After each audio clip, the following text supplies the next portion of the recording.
नमस्कार बच्चों, मैं जितेंद्र सर आप सभी को स्वागत करता हूं अपने YouTube channel Aryabhatta science coaching centre पर।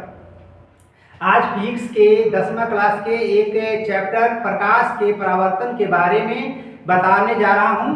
आप लोग सभी शुरू से अंत तक जुड़े रहिएगा। अब आगे देखिए, इस चैप्टर का नाम है प्रकाश का परावर्तन।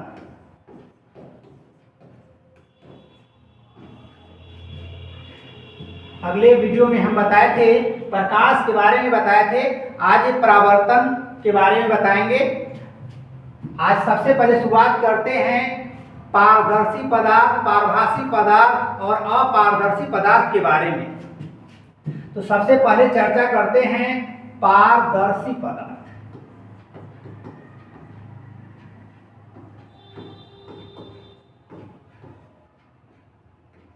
ये सब 10वां के बोर्ड के परीक्षा में परिभाषा आते रहता है।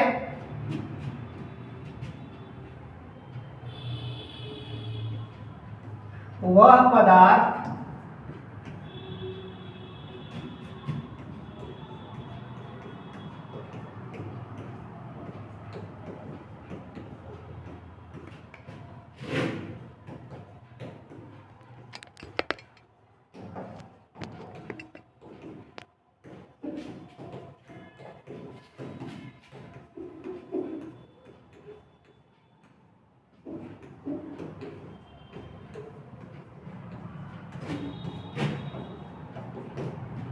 पारदर्शी पदार्थ की परिभाषा है कि वह पदार्थ जिसे प्रकाश पार कर जाता है, सूर्य की किरणें जो है, प्रकाश जो है पार कर जाता है, उसी को पारदर्शी पदार्थ कहते हैं। जैसे पानी,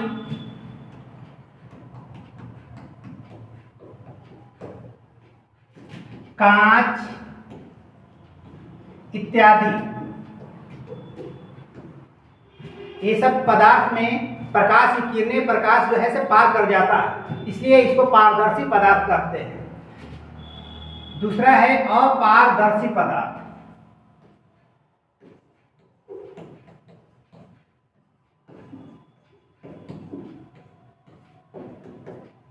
यह वैसा पदार्थ है जिसे प्रकाश की किरणें पार नहीं कर पाता। वैसा पदार्थ जिससे प्रकाश की किरणें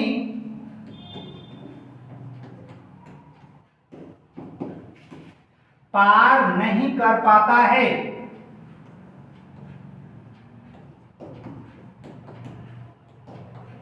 उसे अपारदर्शी पदार्थ कहते हैं।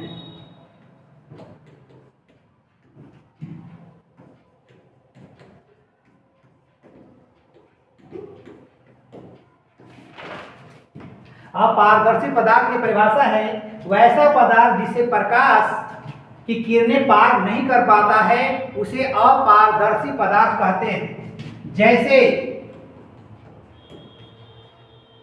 ईंट, पत्थर, लकड़ी इत्यादि। ये सब पदार्थ से प्रकाश की किरणें पार नहीं कर पाता।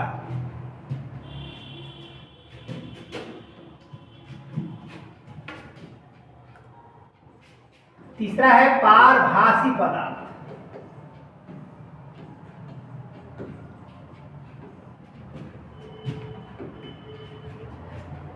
यह वैसा पदार्थ है जिसे प्रकाश का कुछ अंश ही पार होता है, पूरा पार नहीं होता, पूरा प्रकाश पार नहीं होता है, कुछ अंश पार होता है।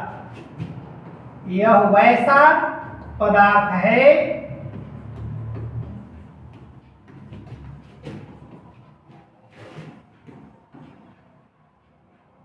जिससे प्रकाश का कुछ अंश पार कर जाता है,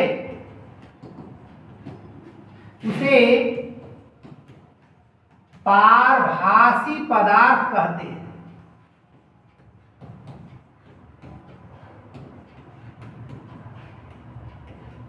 जैसे तेल लगा हुआ कागज,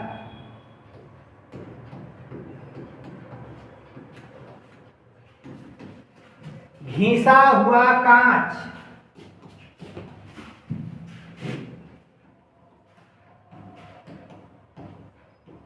इत्यादि। फिर से इस परिभाषा को समझ लेना है।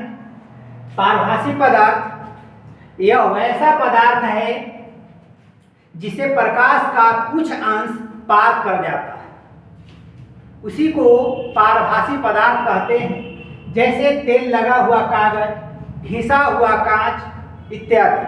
अब हम लोग आगे बढ़ते हैं गोलीय दर्पण के बारे में। गोलीय दर्पण के परिभाषा को लिखते हैं।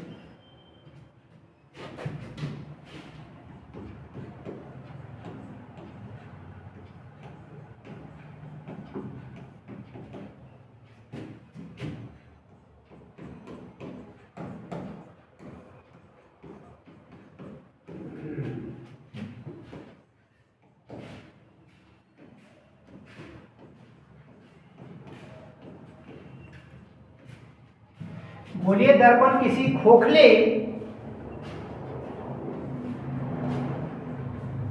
गोले का भाग होता है जिसके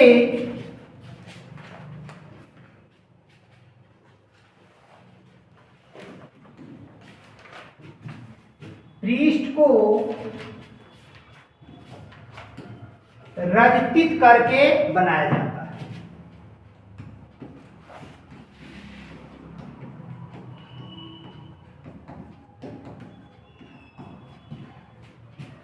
गोलीय दर्पण किसी खोखले गोले का एक भाग होता है जिसके पृष्ठ को रचित अर्थात कलई करके बनाया जाता है। गोलीय दर्पण को दो वर्गों में बांटा गया है।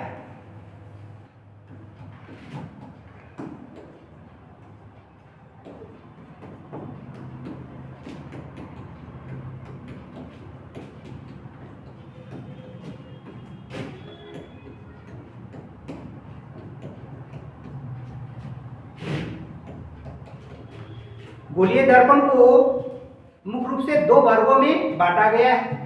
पहला है अवतल दर्पण,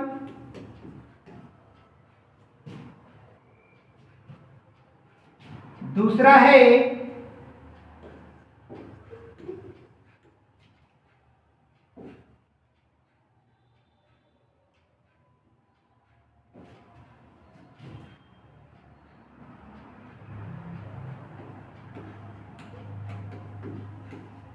उत्तल दर्पण। गोलीय दर्पण को दो वर्गों में बांटा गया है। पहला है अवतल दर्पण, दूसरा है उत्तल दर्पण। अब अवतल दर्पण की परिभाषा समझ लेना है, जिसके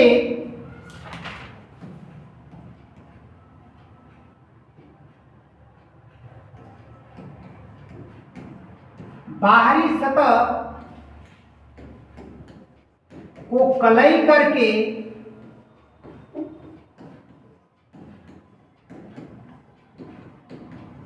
बनाया जाता है, उसे अवतल दर्पण कहते हैं।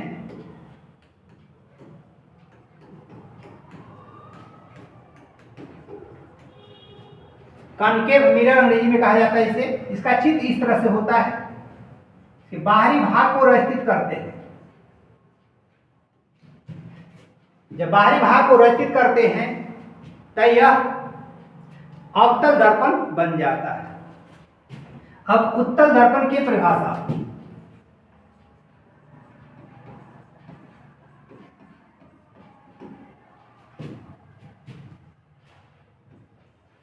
जब कांच के टुकड़े के भीतरी सतह को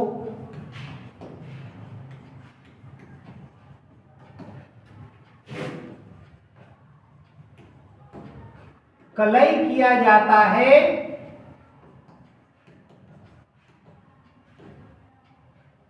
तब इसे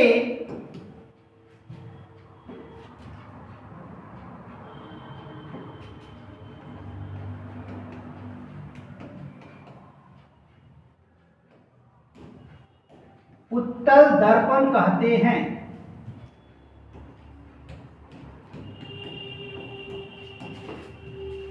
उत्तल दर्पण का चित्र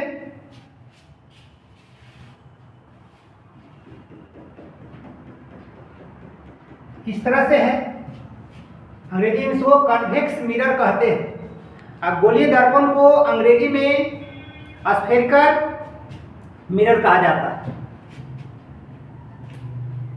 अब आगे चर्चा करते हैं आपतित किरण, परावर्तित किरण, अभिलंब और परावर्तन के नियम के बारे में चर्चा करते हैं।